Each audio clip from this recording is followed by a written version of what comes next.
अस्सलाम वालेकुम। मेरा नाम है उस्मान मुजम्मिल और Ali corporation and mobile enterprises में खुशामदीद। आज हम आपको ये बताने वाले हैं कि डीसी इन्वर्टर रेफ्रिजरेटर और एक आम रेफ्रिजरेटर है वो किस तरह काम करता है। आजकल जो मुख्तलिफ कंपनीज हैं जैसे ओरिएंट है, चैंगहोंग रूबा है, हायर है, इन्होंने डीसी इन्वर्टर फ्रिज लॉन्च कर दिए।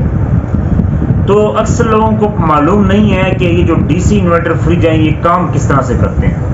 जो आम फ्रिज है वो इस तरह से काम करता है कि उसके अंदर एक सिंपल कंप्रेसर लगा हुआ होता है, उसके अंदर कंडेंसर लगा हुआ होता है, उसके अंदर इवेपोरेटर लगा होता है, ठीक है। और वो जो है ना तकरीबन 2 एम्पेयर जो है ना वो पर सेकंड जो है ना वो कंज्यूम करता है। जैसे ही आपकी जो फ्रिज की कूलिंग है, फॉर एग्जांपल आपने 6 नंबर पे आपने उसको रखा हुआ है, सेट किया हुआ है, 3 नंबर पे आपने उसको सेलेक्ट किया हुआ है, या 2 नंबर पे सेलेक्ट किया हुआ है, तो उस हिसाब से वो चलती है। यानी कि जैसे ही आपकी फ्रिज की कूलिंग वो जो आपने नंबर सेलेक्ट किया हुआ है उसके मुताबिक कंप्लीट हो जाती है, तो वो उसका जो कंप्रेसर है वो ट्रिप कर जाता है। वो ट्रिप होने के बाद फिर दोबारा जब उस फ्रिज की जो कूलिंग है वो कम होती है, जब बार बार आप फ्रिज खोलते हैं उसकी जब कूलिंग कम होती है तो उसके बाद वो दोबारा से जो है ना वो ऑन होता है। इसी तरह से वो बार बार ऑन ऑफ होने की वजह से जो है ना उसकी जो एम्पेयर हैं वो ज़्यादा खर्च होते हैं। जबकि डीसी इन्वर्टर रेफ्रिजरेटर में ऐसा कुछ नहीं होता।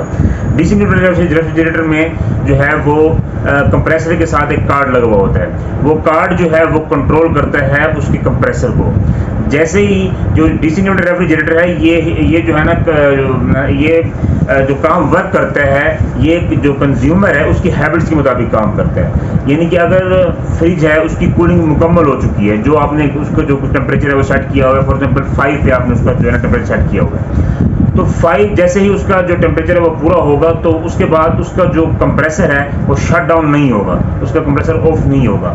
वो खुद ब खुद जो है वो उसकी जो स्पीड है, उसका जो आरपीएम है, उसकी जो स्पीड है वो कम होना शुरू हो जाएगी। उसके बाद जैसे ही जो है उसकी स्पीड जो है ना वो कम हो जाएगी तो उसका जो है वो एम्पेयर कम इस्तेमाल होना शुरू हो जाएंगे, जिसकी वजह से जो है ना उसका बिजली का बिल कम आएगा क्योंकि उसके एम्पेयर कम हो रहे होंगे। तो वो जो उसके ऊपर कार्ड लगा होता है वो उसकी जो स्पीड है वो कंट्रोल कर रहा होता है। तो उम्मीद है कि आपको ये बात समझ आ गई होगी। और एक और बात मैं आपको ऐड कर देता हूँ कि ये जो डीसी इन्वर्टर रेफ्रिजरेटर है इसके ऊपर स्टेबलाइजर का कोई फायदा नहीं है लगाने का। इसके साथ टाइम रिले शू लगता है, इसको जो है ना स्टेबलाइजर लगाने की जरूरत बिल्कुल भी नहीं है। तो मिलते हैं फिर नेक्स्ट वीडियो में, तब तक के लिए अल्लाह हाफिज़।